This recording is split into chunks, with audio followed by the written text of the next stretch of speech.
Guys, welcome you all to my vlog. मेरा नाम है श्रद्धा जानी और भाई फिर से मैं लेके आ गई गांठिया की रेसिपी। लेकिन ये वाले ना अलग तरह के हैं। मतलब आपके घर में जिसके दांत नहीं है, बूढ़े बुजुर्ग, वो भी बहुत प्यार से आसानी से खा सकेंगे। 1 कटोरी तेल लो, 1 कटोरी पानी लो, उसमें थोड़ा सा पापड़ खार डालो, थोड़ा सा नमक डालो। अभी पापड़ खार ना किसी भी प्रोविजन स्टोर में मिल जाएगा आराम से। अभी उसको करना है ब्लेंड ब्लेंड ब्लेंड, वो घी के टेक्सचर का हो जाएगा तब तक। फिर एक बर्तन में थोड़ा सा बेसन, मतलब अपने हिसाब से ले लो, बेसन ले लो, उसमें ना काली मिर्च कूट के डाल दो, उससे टेस्ट बहुत अच्छा आएगा। अभी वो जो पानी हम लोगों ने बनाया था ना, वो इसमें डालना है। अभी ये है कि उसको हाथों से मिक्स करोगे ना तो वो बहुत चिपचिपा हो जाएगा। आपके हाथ गंदे तो होने ही है, लेकिन अभी से बहुत ज़्यादा गंदे हो जाएंगे जो साफ़ नहीं होंगे। तो मैंने क्या किया, स्पैचुला से मिक्स कर लिया पहले। फिर ना बाद में मैं उसमें से एक लोई लूँगी, उसको मैं अलग करूँगी बर्तन में। फिर उसमें मैं पानी डाल के ना बहुत ज़्यादा मेहनत करूँगी। मतलब उसको अच्छी तरह से फेंटना है, मिक्स करना है, पानी डालते जाना है और फेंटते जाना है। थोड़ा सा ना वो, मतलब ये जो आटा हमने गुना है वो थोड़ा सा कड़क था। अभी उसमें से एक लोई निकाल के मैं उसको थोड़ा सा पतला बैटर बना दूंगी और वो ना कलर उसका चेंज हो जाएगा। जैसे ये डार्क येलो था ना, वो लाइट येलो हो जाएगा। तो मैं उसको ना एक मशीन में भर लूँगी। अगर आप चाहें तो वो जारा भी आता है उसका, आप उसमें भी कर सकते हो, लेकिन मेरे पास वो नहीं है तो मैं मशीन में डाल देती हूँ। मशीन में डाल के गरम गरम तेल पे मीडियम आंच पे उसको फ्राई कर दो। इसके साथ तली हुई मिर्ची, गर्मा गर्म चाय, भाई जामो पड़ी जाए। पता नहीं गुजरातियों को गाठिया क्यों इतना पसंद रहता है। स्पेशली मैं जब भी देखती हूँ सुबह में क्या नाश्ते में बनाऊँ, तो पहले दिमाग में ये आता है कि गाठिया बना देती हूँ। तो ये था सुबह का मेरा नाश्ता, माखणिया गाठिया चाय। हम लोगों ने खाया पिया, एंजॉय किया। आज हम लोग जाने वाले निष्कलंक नहीं, सारंगपुर हनुमान दर्शन करने के लिए जा रहे हैं। तो सबसे पहले मैं थोड़ी सी आइस क्यूब रब कर दूँगी, क्योंकि मुझे ना बहुत ज़्यादा पसीना आता है, मेरे ओपन पोर्स बहुत ज़्यादा है। तो पहले आइस क्यूब रब कर दूंगी, फिर मैं नहाने चली जाऊंगी। और गर्मी इतनी बढ़ गई है ना कि ये सोचा था हम लोगों ने कि हम लोग जल्दी निकल जाएंगे, लेकिन काम मतलब ये नाश्ता बनाया, घर का जो एक्स्ट्रा काम रहता है वो ख़त्म करके नहा के कपड़े, मतलब अच्छे, ऑब्वियसली मंदिर जाना है तो साफ़ सुथरे कपड़े ही पहनने हैं। तो अच्छे से फटाफट तैयार हो गई, कपड़े मैंने पहन लिए। ये ना मैंने स्टिच करवाई हुई कुर्ती है, और यार मेरा टेलर ना इतना अच्छा स्टिच करता है, बहुत ही अच्छी, उसकी फिटिंग और फिनिशिंग दोनों बहुत अच्छी है। इंडियन वेयर मुझे पर्सनली मेरे टेलर की स्टिच की हुई ज़्यादा पसंद रहती है। पसीने से हो गई थी लथबथ, एसी ऑन था, फ़ैन ऑन था, लेकिन मुझे कुछ मतलब असर ही नहीं करता, कुछ फ़र्क ही नहीं पड़ रहा था, मेरा पसीना अपने आप निकल ही रहा था। टोनर लगा के ना थोड़ी देर में ड्राई कर दूंगी, और फिर बालों को मैंने सीरम लगा के ये छोड़ दिया। अभी मेरे बाल ऐसे हैं कि जैसे आपने अभी वॉश किया है, थोड़ा उसको पैम्पर किया है, सीरम लगाया, कंडीशनर लगाया, तो वो एक दिन अपने हिसाब से रहेंगे, लेकिन सेकेंड डे वो इतने बकवास हो जाते हैं। लेकिन क्या करूँ, आई थिंक मेरा ना ये हार्मोन्स इश्यू होगा, अदरवाइज़ कुछ होगा कि जो छोड़ो, जो भी है अपने बाल, उसमें क्या बोलना।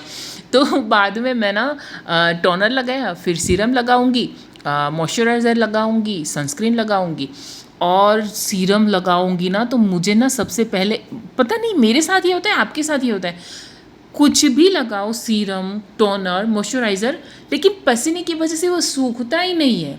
तो मैं क्या करती हूँ, लगा देती हूँ, फिर ना फ़ैन ऑन करके उसकी तरफ मुंह करके खड़ी हो जाती हूँ कि सूख जाए, अदरवाइज़ मैं न्यूज़पेपर से ड्राई कर लेती हूँ। नहीं सूखता है मेरा इतना जल्दी। पता नहीं आपका भी ऐसा ही होता होगा कि नहीं होता होगा, सबका अलग अलग रहता है। सनस्क्रीन लगाऊंगी भर भर के, क्योंकि जाएंगे तो हम लोग गाड़ी में, लेकिन वहाँ पे पहुँचेंगे ना तो बहुत ज़्यादा धूप हो गई होगी, तो मुझे नहीं लगता है कि मैं बाहर भी इतना निकल पाए। हम लोग फटाफट से जाके आ जाएंगे, यही प्लानिंग है, कहीं और जाना भी नहीं है। तो थोक थोक के मैंने लगा लिया सनस्क्रीन। अभी मैं ना ज़्यादा, मुझे मेकअप शूट नहीं करना, मुझे कुछ भी लगाऊंगी ना तो मेरे, मतलब मेकअप लगाओ तो पिंपल्स आ जाता है। तो एक था वो रेने का फ़िल्टर आता है, बॉलीवुड फ़िल्टर, वो थोड़ा सा मैं ना अपने नेक पॉज पे वो लगा देती हूँ। और एक है ये लैक्मे ल्यूमी क्रीम, और लिपस्टिक, बिंदी और सिंदूर, बस इतना ही रहता है। मुझे ना ये कॉम्पैक्ट बॉम अगर लगाऊंगी ना तो भी मुझे पिंपल्स आ जाते हैं, तो मैं सारी चीज़ें अवॉइड करती हूँ। बिंदी लगाऊंगी, सिंदूर लगाऊंगी, ख़त्म मेरा नॉर्मल सा। अभी बजे हैं 9:30 9 साढ़े 9 बज गए। तो हम लोगों को ये था ना कि 8 साढ़े 8 बजे चले जाएंगे ना, तो आराम से दर्शन करके थोड़ी देर बैठेंगे वहाँ पे। लेकिन अभी देखते हो ही गए इतना, सुबह में मैंने जो कांड कर दिया था गाठिया का, भी वो जो बनाए हैं तो वो ख़त्म भी करने, मतलब वो जितना आटा भूना था उतने बनाने ही थे। तो यहाँ पे थोड़ा सा परफ्यूम छिड़क के मैं आ गई नीचे। अभी तो बाल खुले रखे थे, लेकिन नीचे आके मैं पूरी पसीने से लथपथ हो गई।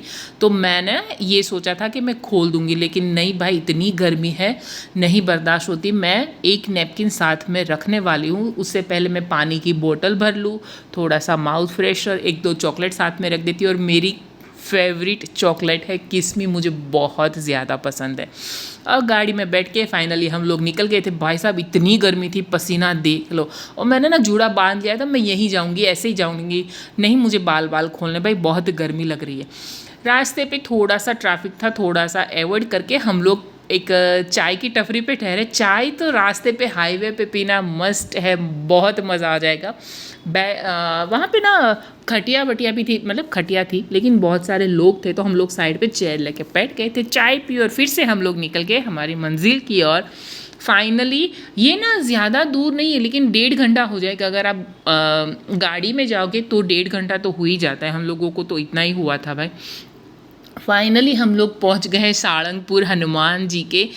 यहाँ पे ये जो सबसे बड़ी प्रतिमा है हनुमान जी की, ऐसा बोला जाता है गुजरात में। और ये प्रतिमा का नाम है किंग ऑफ सालंगपुर, मतलब वो जो जगह है उसके किंग है, ऐसा उसके नीचे लिखा हुआ था। तो हम लोग सबसे पहले करेंगे दर्शन, और आप भी कर लो। हनुमान दादा आप सबको हमेशा ब्लेस्ड रखे, खुश रखे, अपने परिवार के साथ रखे, हैप्पी रखे, और हम लोगों को भी रखे। दर्शन करके हम लोग बैठने ही वाले थे, लेकिन तब तक बच गए थे बार। तो यहाँ पे देखो भीड़ जो थी ना, मुझे ऐसा लगा था कि मैं थोड़ी देर जाऊँगी, हनुमान चालीसा करूँगी, बजरंग बाण करूँगी, लेकिन कुछ टाइम नहीं मिला, सिर्फ दर्शन किया और 12 बज गए थे तो वो मंदिर हो जाता है बंद। इसलिए हम लोगों को बोला कि अभी आप बाहर चले जाओ। तो दर्शन तो हो गए, चलो एक तो ये था कि दर्शन हो गया, अदरवाइज़ हम लोग ना थोड़े से लेट पहुँचते ना तो मंदिर फिर 3 साढ़े 3 बजे खुलता है, तो दर्शन शायद ना हो। लेकिन टच वुड भगवान की दया से दर्शन हो गए, अच्छी तरह से हो गए। पूजा पाठ का ये खंड है, वहाँ पे भी सब लोग जाएंगे, बैठेंगे। लेकिन अभी ना हम लोग जा रहे प्रसाद लेने। यहाँ पे ना डेली दोपहर में और शाम को मुझे नहीं पता, लेकिन दोपहर में यहाँ पे लंच मतलब वो प्रसाद मिलता है, तो हम लोग जाएंगे प्रसाद लेंगे। मुझे ज़्यादा नहीं इतना लौकी और चने की दाल और वो सब पसंद, तो मैं एक मूंग था वो जूस वाला था, वो था, थोड़ा सूजी का सीरा था और रोटी थी, दाल थी। लेकिन मैं दाल चावल नहीं खाती, मैं सिर्फ रोटी और सब्ज़ी खाती हूँ। और फिर मीठा तो खाना अच्छा लगता है मुझे, तो मीठा मैं खाऊंगी। लेकिन खा के बहुत अच्छा, मतलब प्रसाद का तो क्या बोल ही नहीं सकते कि अच्छा था कि ख़राब था, प्रसाद हमेशा अच्छा ही रहता है। खा के मतलब प्रसाद ग्रहण करके हम लोग आ गए थे फिर से नीचे, थोड़ी देर बैठेंगे। पूजा खंड मुझे आप लोगों को दिखाना है। अगर कोई गुजरात के बाहर है, गुजरात में आई थिंक जितने लोग होंगे ना उन लोगों ने तो ये देखा ही होगा पक्का वाला, लेकिन जो लोग गुजरात के बाहर हैं ना भाई साहब, एक बार यहाँ पे आओ, मस्त, इतना मस्त है ना ये, मतलब बहुत ही पुरानी वो लकड़ी का जो घर रहता है ना, जैसे पुराने ज़माने में रहता था वैसा वाला पूरा इसका स्ट्रक्चर है। एक्चुअल में अंदर क्या है वो मुझे नहीं पता है, लेकिन बाहर जो दिखता है वो मैं आपको बता रही हूँ। यहाँ पे बहुत से ऐसे प्लांट्स लगे थे ना, वो जैसे लोहे की फ्रेम बनाती थी और उसके ऊपर ही प्लांट्स को लपेट दिया था। तो ये था उसका एंट्रांस, मतलब यहाँ से ऊपर जाना था। और इसकी ना वो जो लकड़ी के काट के जो पिलर बनाया था उसके ऊपर जो डिज़ाइंस थी, माइंड ब्लोइंग यार, पता नहीं कहाँ पे मिलती है ऐसी चीज़ें। ये तो मुझे लगता है कि बहुत पुरानी होगी या फिर बनाई होगी, मतलब एग्जिट मुझे भी नहीं पता है कि ये क्या है, लेकिन मुझे ये पता है कि ये है बहुत अच्छी जगह। अभी हम लोग जाएंगे अंदर और इसके दरवाज़ा देखना। मेरे को ना मेरे नानी के घर का दरवाज़ा याद आ गया, मतलब मेरी नानी का जो घर था ना उसके दरवाजे ऐसे ही थे, ऐसे बड़े बड़े से रहते थे, फिर उसके बाद वो हैंडल से लगे रहते थे, उसको नॉक नॉक करना रहता था। ये था अंदर का। अभी ये जो है वो स्वामीनारायण संप्रदाय है, उसी की अकॉर्डिंग ये सारी उसकी पूजा और वो स्थल है जहाँ पे संप्रदाय के जो महापुरुष है उनकी प्रतिमाएं लगाई हुई है, उनके रिलेटेड कुछ चीज़ें कि क्या क्या हुआ था यहाँ पे, संतों ने क्या किया था, वो सारी चीज़ें हैं। और ये जो कष्टभंजन हनुमान जी का मंदिर है ना, बहुत ही ज़्यादा फेमस है। मतलब स्पेशली फेमस मैं तो इतना नहीं बिलीव करती, लेकिन भूत भगाने वाला बोलते थे जब हम छोटे थे ना, तो बोलते थे कि यहाँ पे भूत भगाते हैं।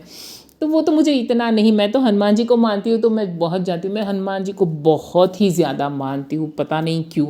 लेकिन एक हनुमान जी है, शिव जी है, जहाँ पे भी वो मंदिर दिखेगा ना, तो इतना वो दिल में ना सॉफ्ट सॉफ्ट फील होने लगता है कि अच्छा ये एक कनेक्शन हो जाता है। तो वही हुआ है मेरा हनुमान जी और शिव जी के साथ। सारंगपुर के दर्शन करके हम लोग निकल गए थे। यहाँ पे एक पास ही में ना कुंडल गांव है, सारंगपुर के पास ही में, वहाँ पे है शिव मंदिर और शनिदेव मंदिर और रांदल माँ का। तो यहाँ पे ये है शिवलिंग, और उसके चारों साइड, मतलब तीनों साइड ना शिवलिंग है 108। और यहाँ पे वो राम लक्ष्मण जी जो नौका में बैठ के पार हुए थे, वो वाला पूरा स्कल्पचर है वहाँ पे। और ये है रांदल माँ और सूर्य भगवान का मंदिर। जो लोग गुजरात में रहते हैं वो डेफिनेटली रांदल माँ को जानते ही होंगे। और यहाँ पे भी बहुत बड़ी एक हनुमान जी की प्रतिमा है, और उसके आगे है शनि मंदिर। स्पेशली ये मंदिर है शनि मंदिर और शिव मंदिर, ऐसा लिखा था बाहर। हम लोग निकल गए वापस घर जाने को, थोड़ी देर सो जाएंगे। फिर 4 बजे ना मुझे लगी थी भूख, क्योंकि मुझे इतना वहाँ पे मतलब पेट मेरा नहीं भरा था। मुझे आलू की सब्ज़ी एक्सपेक्ट थी, लेकिन मुझे नहीं मिली। तो मैं ना घर पे आके मैगी बनाई, मतलब 4 बजे की बात है, दोपहर में नहीं। सो के उठे थे 4:30-5 बजे। तो सुबह में जो गाठिया बनाए थे ना, वो थोड़े से बच गए थे, वो तो गाठिया थे, मैगी बनाई थी, और वहाँ से ना भर भर के प्रसाद लिया था, तो वो थोड़ा वो भी खाएंगे। चाय, मतलब चाय के साथ नहीं खाया था, मतलब जब नीचे आ गए थे ना बाद में 6-6:30 बजे तब में।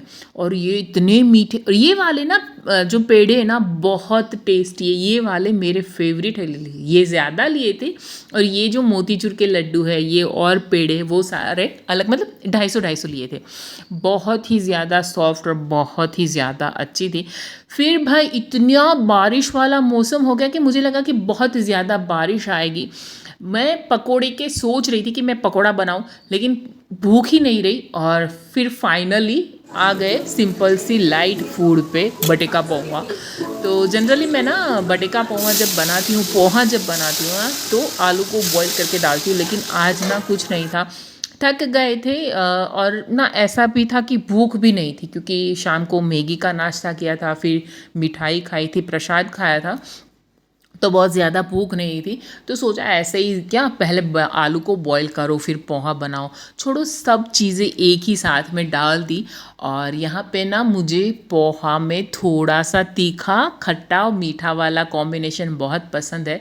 हर कोई नहीं डालता होगा शायद पोहा में मीठा, लेकिन गुजरात में ये जो बनता है पोहा, उसमें मीठा डलता है ये, और नींबू भी डलता है। खट्टा होगा, मीठा भी होगा, और थोड़ा सा तीखा भी होगा। यहाँ पे पोहा बना के मैंने रेडी कर दिया, थोड़े से ऊपर प्याज डाल दी, और ये है मेरा डिनर।